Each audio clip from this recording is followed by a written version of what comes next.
오늘 우리에게 주시는 하나님의 말씀은 잠언 16장 32절에서 33절 말씀입니다.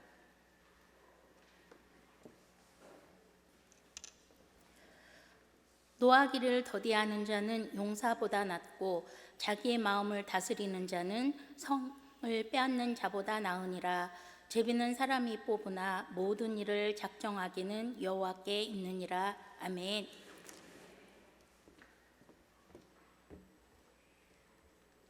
이제 정주용 목사님께서 나오셔서 마음 다스리기라는 제목으로 하나님의 말씀을 전해주시겠습니다. 하나님 아버지 감사합니다. 하나님 주일 오전부터 우리로 하여금 은혜 받게 해주시고 이 시간도 불러주시니 감사합니다.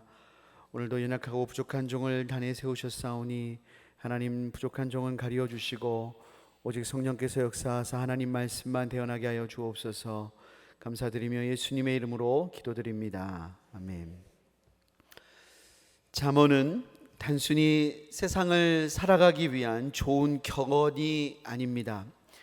여호와를 경외하는 지식을 근본으로 살아가는 삶의 실제편입니다. 신약적인 관점으로 말하자면 복음의 뿌리를 내린 삶의 열매, 복음이 원론이 된 삶의 강론인 셈입니다. 성경에 이런 잠언이 있다는 것이 얼마나 귀합니까?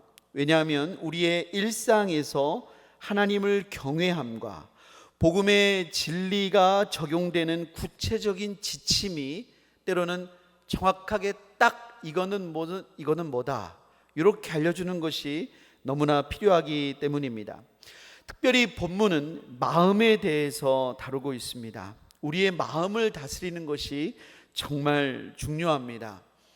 육아하는 엄마의 마음, 여러분 아이를 보면 얼마나 예쁩니까? 그런데 때로는 육아할 때 이 아이가 다시 뱃속으로 들어가면 좋을 때가 있다고 합니다. 저는 그런 마음을 모르지만 육아하는 엄마들은 그렇다고 해요. 직장 생활하는 아빠의 마음은 어떨까요? 또 나이가 들어가면서 겪는 마음, 또 누군가를 떠나보낼 때의 마음, 내가 점점점 직장이나 어떤 공동체에서 위로 올라갈 때는 좋지만 또 내려오게 될 때 마음은 어떨까요? 점점 뒷방 신세가 되는 느낌은 어떨까요? 게다가 명절을 앞둔 며느리들의 마음은 여러분 어떠십니까? 행복한 삶은 몸이 편한 것 이상으로 마음이 편해야 됩니다. 그래서 잠언은 이것을 매우 강조합니다. 잠언 4장 23절에 보니까 모든 지킬 만한 것 중에 더욱 네 마음을 지키라. 생명의 근원이 이에서 남이니라 그랬어요.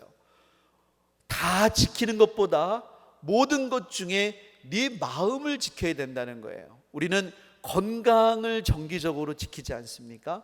재산도 지킵니다. 가풍도 지킵니다. 그런데 마음을 못 지키면 이거 다 지켜놓은 것이 허사가 된다는 것이에요. 특별히 이 잠언이 말하고 있는 마음은 단순히 감정이나 필링, 정서가 아닙니다. 한 사람이 그대로 압축된 공간, 이것을 가리켜서 잠언은 마음이라고 말하고 있어요. 그러니까 여러분 마음이 얼마나 중요하겠습니까?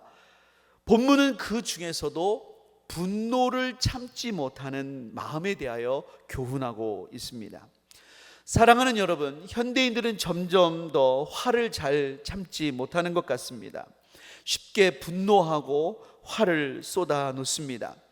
그래서 중요한 관계와 일들이 다른 어떤 것이 아닌 참지 못한 화와 혈기 때문에 그르칩니다. 그렇다면 사람들은 왜 이처럼 분노하는 것일까요? 화를 자주 내는 사람들은 무엇 때문에 화를 내면서 주변 사람들을 힘들게 하고 또 본인도 뼈아픈 실수를 하는 것일까요? 오늘 본문 32절 말씀을 한번 읽도록 하겠습니다. 32절 시작.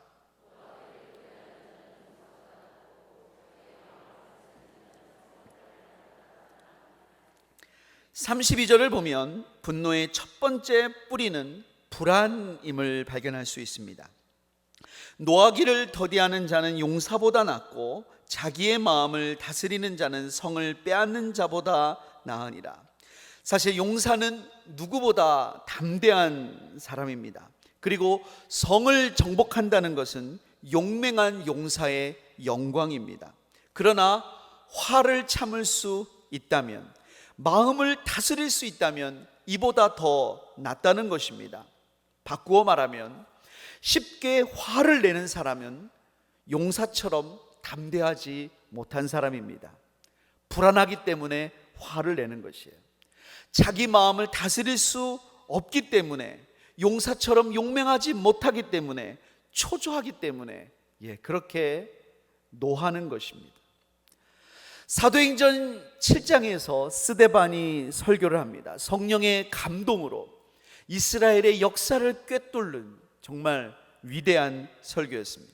사람들이 이 말씀을 듣고 마음이 찔렸다고 그랬습니다. 그런데 마음에 찔리니까 회개한 게 아니라 이를 갈았다고 그랬어요. 이를 갈고 있는데 스데반이 성령으로 말미암아 하늘이 열렸습니다. 그래서 하늘을 우러러 하늘이 열리고 인자가 하나님 우편에 서신 것을 보노라 그랬습니다. 그랬더니 이 사람들이 어떻게 했냐, 큰 소리로 귀를 막고 달려들어서 돌로 쳐서 죽였습니다. 왜 큰 소리를 지르며 귀를 막았을까요? 네 소리 듣고 싶지 않다는 거예요. 스데반 말이 다 맞거든요. 그리고 스데반의 그 표정은 천사 같은데 자기에게는 그것들이 없거든요. 자기에게 없는 게 스데반에게 있고 스데반의 말이 맞는데 그것이 막 마음에 찔리는데 거기에 직면하고 싶지 않은 거예요. 그 직면하면 자기들이 다 틀린 거거든요. 지금까지 믿어왔던 게 자기들의 종교를 다 바꿔야 되거든요. 그러고 싶지 않으니까 큰 소리를 지르면서 귀를 막고 가서 돌을 던져버린 거예요. 그래서 분노한 거예요. 사랑하는 여러분, 쉽게 화를 내는 사람은 사실 강한 사람이 아니라 약한 사람입니다. 직면하고 싶은 사실에, 직면해야 되는 사실에 직면하지 못해서 불안한 거예요. 진짜 뚱뚱한 사람에게 뚱뚱하다 그러면 화납니다. 정말로 학식이 짧은 사람에게 가방끈 가지고 놀리면 정말로 불쾌감을 유발할 수 있습니다. 컴플렉스를 직면하면 불쾌하고 불안하고 화가 나는 것입니다. 왜 화를 내냐?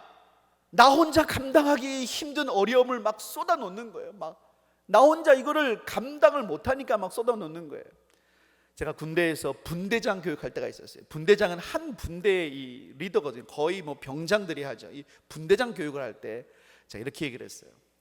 너희들이 혹시 간부들에게 혹시 꾸지람을 분대를 대표해서 받더라도 분대 들어갈 때 그거를 다 안고, 감정을 안고 들어가서 풀지 마라. 너희들 때문에 분대 분위기가 다 상할 수 있다. 물론 전달할 건 전달하고 알려줄 건 알려줘야 되지만 그거를 그대로 고스란히 가져가면 그 분대는 날마다 지옥이다. 너희들 안에서 해소하고 들어가라. 분대장들이 해소하고 들어가라. 그거를 화를 낸다는 건 내 용량 바뀌다 이거예요. 그래서 다른 사람에게 자꾸 쏟아놓는 거예요. 진짜 담대한 사람은, 진짜 강한 사람은 요란하지 않습니다. 베드로전서 3장 6절을 읽겠습니다. 3장 6절 시작. 너희는 선을 행하고 아무 두려운 일에도 놀라지 아니하면 그의 딸이 된 것이니라. 사라는 자기 남편 아브라함을 주라고 칭할 정도로 순종하고 낮아지는 마음으로 섬겼습니다. 하지만 그는 약하지 않았어요. 왜냐하면 아무 두려운 일에도 놀라지 않았어요. 물론 처음에 사라는 안 그랬을 수도 있어요. 하지만 점점점 사라가 주님 안에서 변화되면서 그는 아무 일에도 놀라지 않는 성숙한 하나님의 사람이 되었습니다. 여러분, 어떤 두려운 일을 만나도 하나님을 신뢰함으로 침착할 수 있다면 그가 강한 사람이에요. 여러분, 그런 관점에서 오늘 본문 32절 33절을 다시 한번 읽어보도록 하겠습니다. 시작. 노하기를 더디하는 자는 용사보다 낫고 자기 마음을 다스리는 자는 성을 빼앗는 자보다 나으니라. 제비는 사람이 뽑으나 모든 일을 작정하기는 여호와께 있느니라. 노하지 말고 마음을 다스리라고 말씀하신 후에 33절에서 제비는 사람이 뽑으나 모든 일을 작정하기는 여호와께 있느니라라고 말씀하십니다. 우리가 불안하여 쉽게 노하지 않으려면 모든 일을 주관하시는 하나님을 신뢰해야 돼요. 그래야 내가 불안하지 않을 수 있는 거예요. 여기에 중요한 포인트가 있는 거예요. 우리가 마음을 다스리는 것은 일반 사회에서도요, 마음에 대한 여러 가지 중요성이 많이 대두돼요. 마음을 다스려라. 심리학에서도 마음을 다스리라고 합니다. 템플 스테이도 있어요. 마음 수련도 있어요. 마음에 대해서 많은 얘기를 해요. 근데 여러분, 여기에 아주 중요한 차이점이 있어요. 우리가 마음을 다스리는 것은 일반 세상에서 말하는 소위 자기 비움이나 명상이나 이런 것들이 아니에요. 여러분, 이런 것들은 하나님이 없는 그냥 하나님이 없는 자연인으로서 마음을 다스리는 방법이에요. 자, 하나님이 없습니다. 자, 나밖에 없어요. 나밖에 없는데 어려운 일을 당했어요. 그러면 여러분, 어떻게 이 마음을 다스려야 될까요? 나밖에 없는데 어떤 내가 감당할 수 없는 어려움을 당했어요. 그럼 어떻게 했겠어요? 속 썩일 거 없다. 무념무성으로 돌아가자. 아니야. 무념무성으로 돌아가자. 마음 비우자. 정 안 되면 머리 깎고 들어가자. 하여튼간 이렇게 비워내자. 없는 것으로 치자. 이런 식으로 그렇게 하는 것 아니겠습니까? 근데 여러분, 이것은 일종의 진통제와 같은 거예요. 원인이 해결되지 않는 통증 치료예요. 여러분, 우리는 그렇게 맹목적으로 마음을 다스리는 것이 아니에요. 주권자 하나님이 계심으로 마음을 다스리는 거예요. 이 세상을 통치하시는 하나님이 계시는 거예요. 그래서 차라리 성경은요, 의인들이 탄식을 합니다. 성경은 의인들이 하나님 앞에 탄원을 해요. 하나님, 살아서 역사하여 주옵소서. 요한계시록까지 탄원의 기도가 나와요. 하나님, 일하시옵소서. 하나님, 당신의 정의를 드러내 주시옵소서.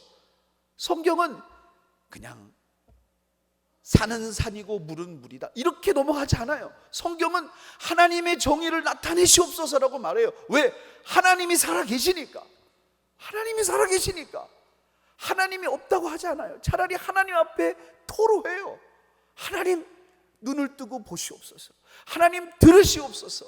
그렇게 하나님 앞에 모든 것을 고백해요. 왜냐하면 제비는 사람이 뽑으나 모든 일을 작정하기는 여호와께 있기 때문입니다.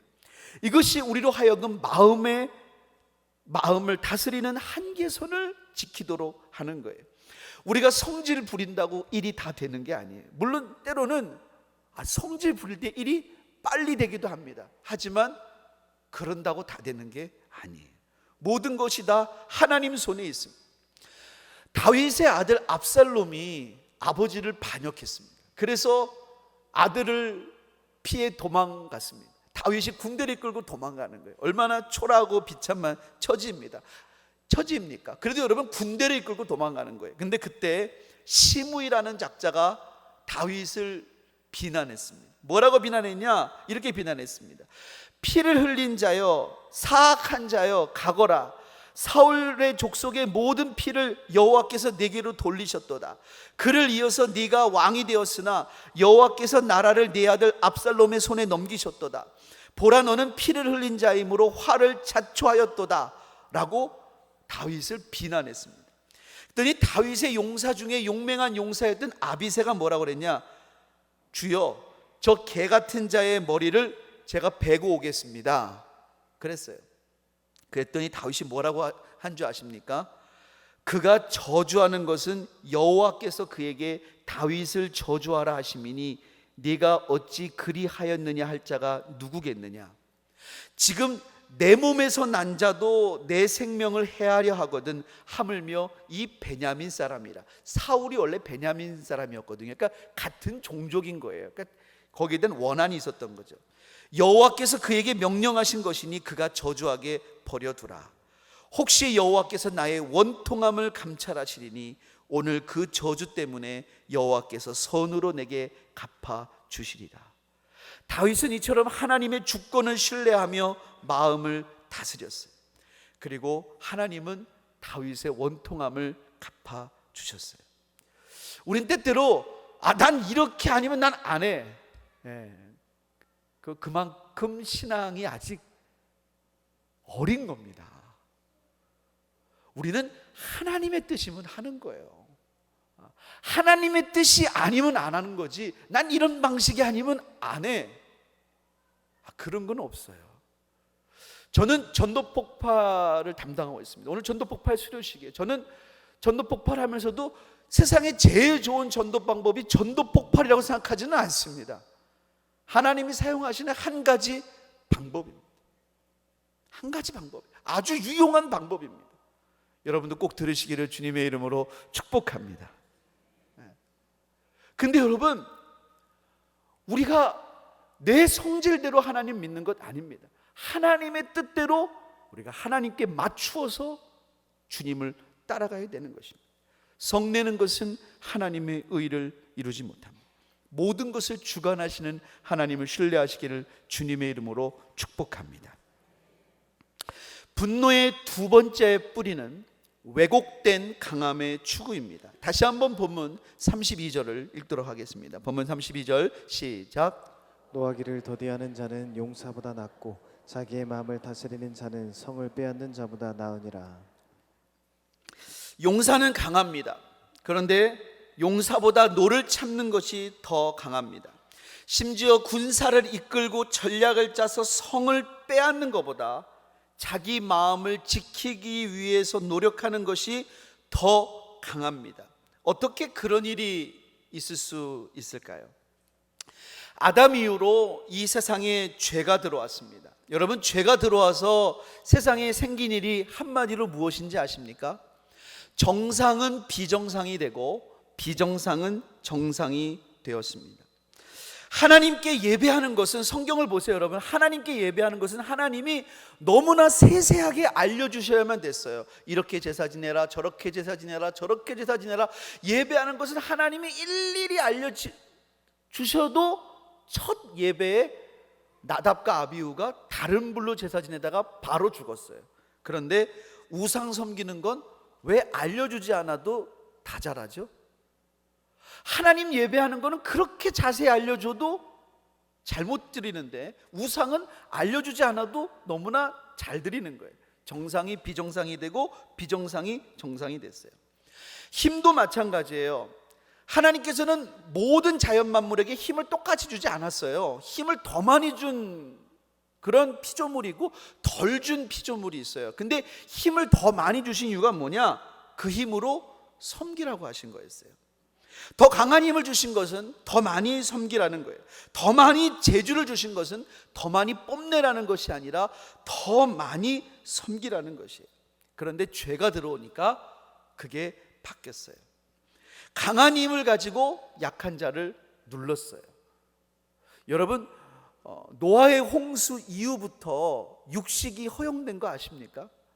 아마 그때부터 인간만 육식이 아니라 동물들도 약육강식이 벌어졌는지 모르겠어요. 더 죄가 관영해진 거죠. 동물들도 서로 막 먹는 거예요. 살육하는 거예요. 죄가 들어오면서 강한 힘으로 약한 자를 누르고 많은 재주로 능력 없는 자들을 갈취하게 됐어요. 힘이 왜곡됐어요. 원래 하나님 만드신 세상은 힘이 없는 자가 힘이 많은 자가 섬기는 거였어요. 그러면 세상은 천국인데 힘이 많은 자가 누르니까 세상은 황폐해지기 시작했습니다. 그런데 예수님께서 우리에게 오셔서 본래 하나님께서 세상을 창조하신 원리, 우리가 복음으로 살아야 될 원리를 다시 알려주셨습니다. 누가복음 22장 24절부터 27절입니다. 누가복음 22장 4절부터 27절 다 같이 읽겠습니다. 시작. 또 그들 사이에 그중 누가 크냐 하는 다툼이 난지라. 예수께서 이르시되 이방인의 임금들은 그들을 주관하며 그 집권자들은 은인이라 칭함을 받으나 너희는 그렇지 않을지니 너희 중에 큰 자는 젊은 자와 같고 다스리는 자는 섬기는 자와 같을지니라. 앉아서 먹는 자가 크냐 섬기는 자가 크냐, 앉아서 먹는 자가 아니냐, 그러나 나는 섬기는 자로 너희 중에 있노라. 예수님은 이방인의 임금들은 주관하며 다스리지만 그게 지금은 세상에 너무나 자연스러운 현상이 됐지만 너희는 그렇지 않을지니라고 했습니다. 너희들은 하나님 나라의 백성이다.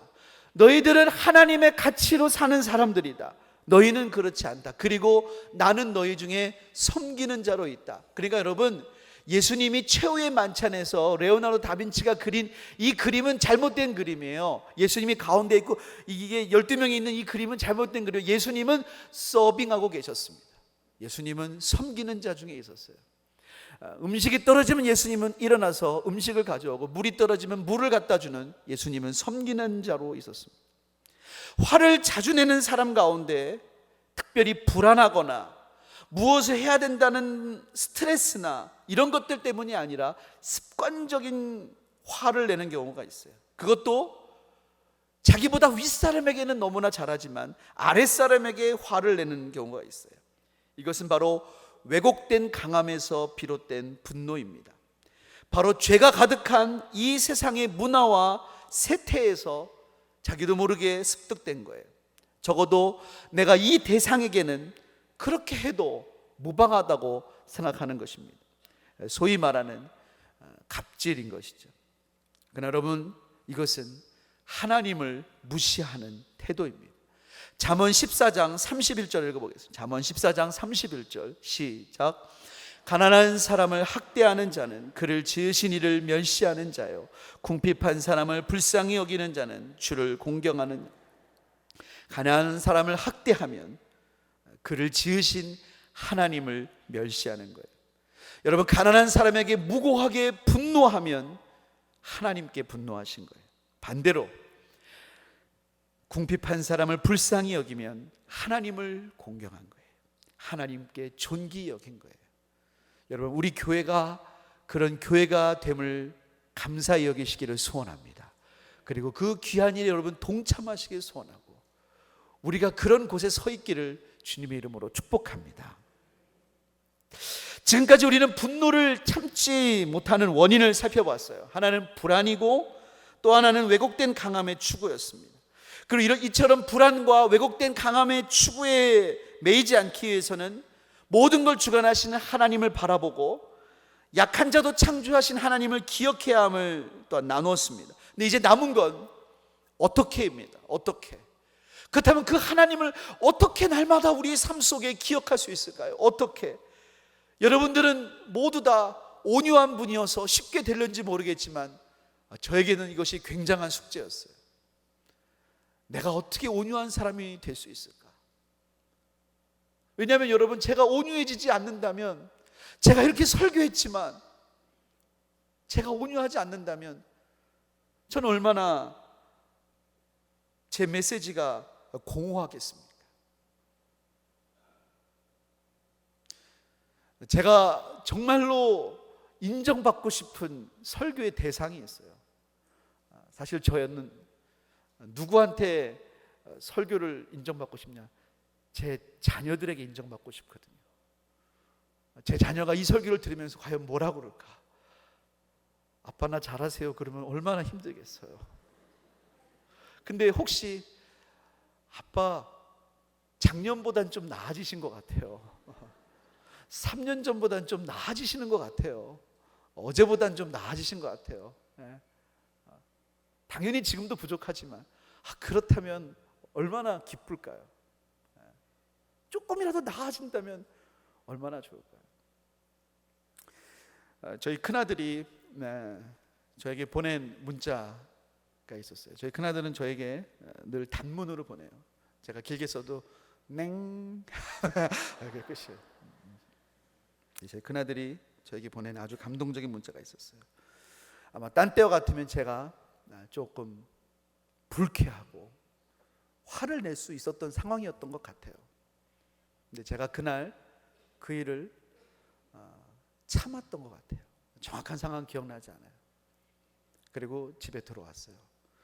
한 2시간쯤 지났나 아들이 문자를 보냈어요. 아빠 오늘 너무 멋졌어요. 진심으로요.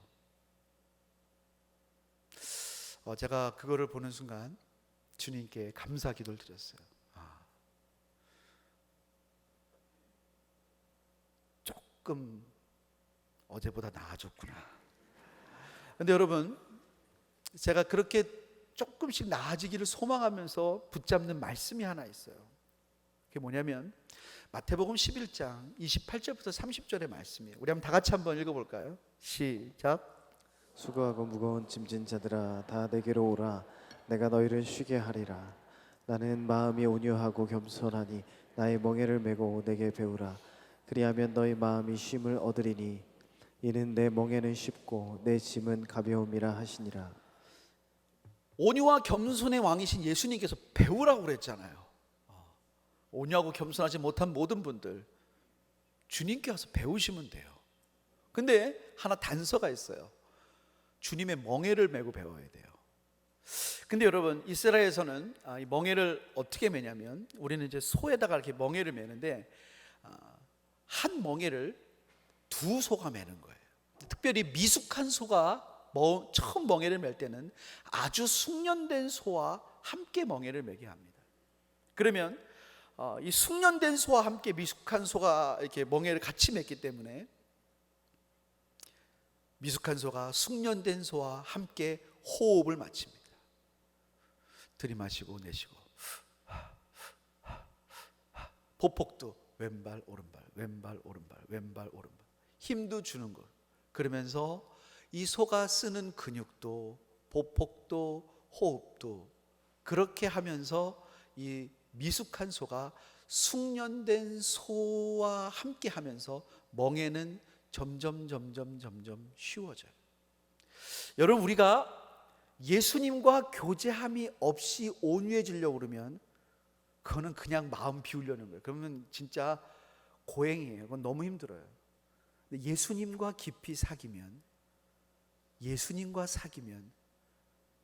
우린 기쁨으로 온유해질 수 있어요. 여러분, 성령의 열매 가운데 사랑과 희락과 화평과 쭉 나오지 않습니까? 이 9가지 열매가 원문으로 보면 단수로 받는 거 아십니까? 그래서 여러분, 영어 성경 보면 이 9가지 열매를 is로 받아요. is로. 원문이 단수로 받기 때문에 그래요. 여러분, 희락과 온유와 절제가 다 하나라는 거예요. 하나의 열매, 하나의 인격이에요. 하나의 인격. 그 예수님의 인격이에요. 예수님의 인격. 예수님을 닮은 것은 예수님 안에 온유와 절제와 희락이, 사랑이 함께 있는 것입니다. 예수님과 함께 보폭을 맞춰가야 됩니다. 예수님과 함께 교제해야 됩니다. 그분과 함께 깊이 교제할수록 우리는 점점 온유한 삶이 자연스러워지고 그 안에 기쁨을 누리게 될 것입니다. 그렇게 되는 우리 모두 되시기를 주님의 이름으로 축복합니다. 하나님 아버지, 감사합니다. 하나님, 우리는 하늘을 한번 쳐다보기도 힘든 참 바쁘고 각박한 삶을 살아갑니다. 하나님, 그러나 우리의 마음을 주님 지켜주시기를 소원합니다. 그것은 우리의 힘으로 지키는 것이 아니라 우리가 날마다 예수 그리스도와 동행하기 때문에, 예수 그리스도께서 우리 안에 거하시기 때문에, 하나님, 그래서 우리의 마음이 날마다 주님과 연합하게 도와주시고, 하나님, 그러므로 우리가 쉽게 분노하지 아니하고 성을 지키는 것보다 우리의 마음을 지키며 하나님, 끝까지 믿음의 삶을 승리하는 거룩한 주의 백성 될 수 있도록 도와주시옵소서. 특별히 지역장 셀리더 헌신 예배를 주님께 드리게 하시니 감사합니다. 올 한 해 동안 이 귀한 사명 감당하면서 주님 주신 거룩한 이 마음을 지켜나갈 수 있는 은혜를 허락하여 주시옵소서. 감사드리고 의지하오며 예수님의 이름으로 기도드립니다. 아멘.